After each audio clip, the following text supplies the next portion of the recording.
నేను ఆలోచిస్తా ఉన్నాను, ఒక క్షణం ఏం మాట్లాడాలి ఈరోజు అని. ఒక నిమిషం, ఏం మాట్లాడాలి ఈరోజు అని అనుకుంటా ఉన్నాను. నా జీవితంలో ఎప్పటిదాకా విజయం తెలియదు నాకు.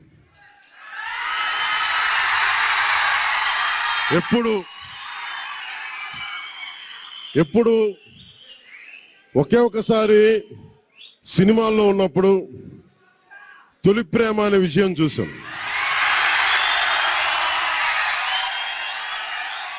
ఆ తర్వాత నాకెవ్వరు నేను విజయం సాధించానని కానీ డబ్బులు వచ్చినాయని కానీ ఏ ఒక్క సినిమా విజయం చెప్పలే నాకు.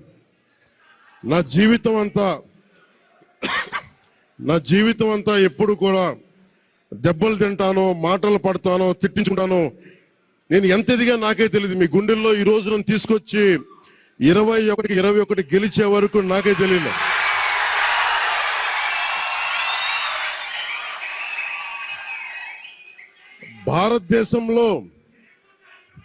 భారతదేశంలో 100కి 100% కొట్టామంటే జనసేన.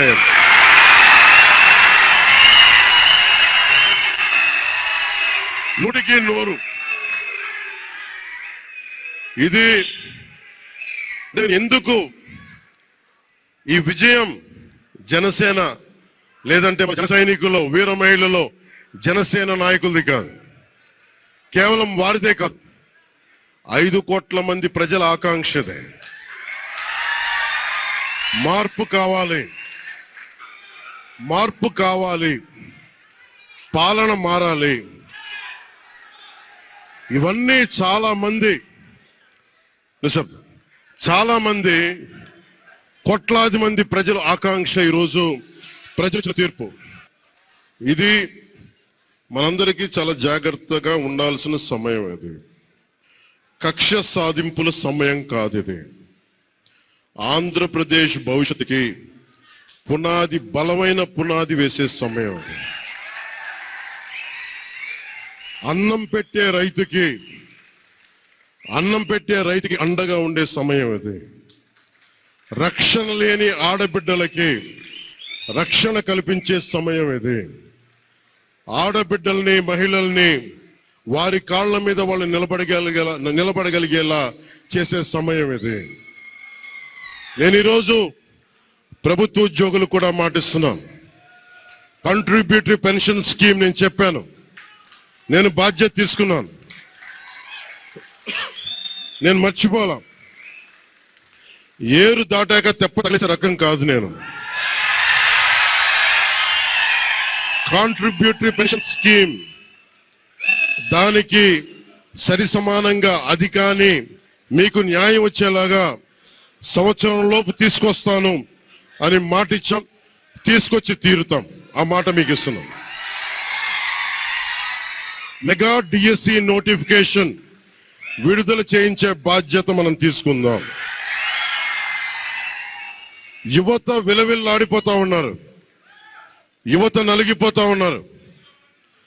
మీ చదువులకి తగ్గ ఉద్యోగాలు కానీ, మీ స్కిల్స్ ని పెంపొందించి మీకు ఉద్యోగాలు కానీ, నేను మీకు చెప్తున్నా, నాకు చాలా పెద్ద బాధ్యత ఇచ్చారు ప్రజలు. ఈ రోజున మామూలు బాధ్యత ఇవ్వాల.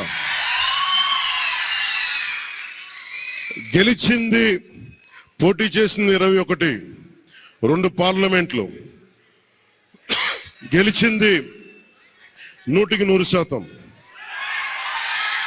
కానీ బాధ్యత ఎంత ఉందంటే 175 సీట్లు మనమే గెలిస్తే ఎంత బాధ్యత ఉందో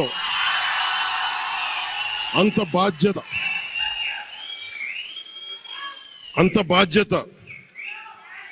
బాధ్యతతో మేము పనిచేస్తాం.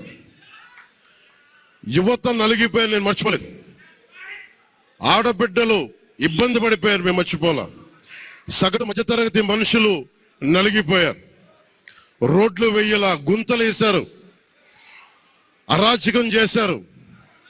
అవన్నీ శాంతి భద్రతలు చాలా చాలా బలంగా ఉంటాయి, మీకు నేను మాటిస్తున్నాను. అతి తక్కువ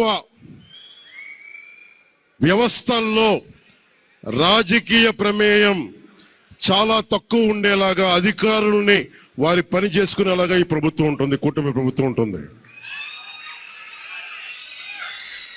రైతుకి కష్టం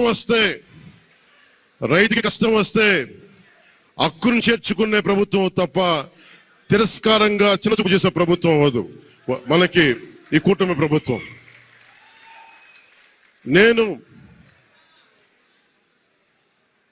నాకు రాజకీయాలు డబ్బు అవసరం లేదు. నేను మీకు మళ్ళీ చెప్తున్నాను, మీకు నేను డబ్బుల కోసం, పేరు కోసం రాజకీయాల్లోకి రాలేదు. మీలాగా నలిగిపోతారు చూస్తారా ప్రతి ఒక్కళ్ళు. సగటు మనిషి మాకు ఎవడు ఉండేంటి, నా కులం లేదు, మతం లేదు, నా కష్టాన్ని ఎవరు చూడరేంటని ప్రతి ఊర్లో ఉండే ఒక సగటు మనిషి అనుకుంటాడు. ఆ మనిషి కష్టాలు నేను చూసిన వాడిని. ఆ మనిషికి భుజం కాయడానికి నేను వచ్చాను రాజకీయాల్లో.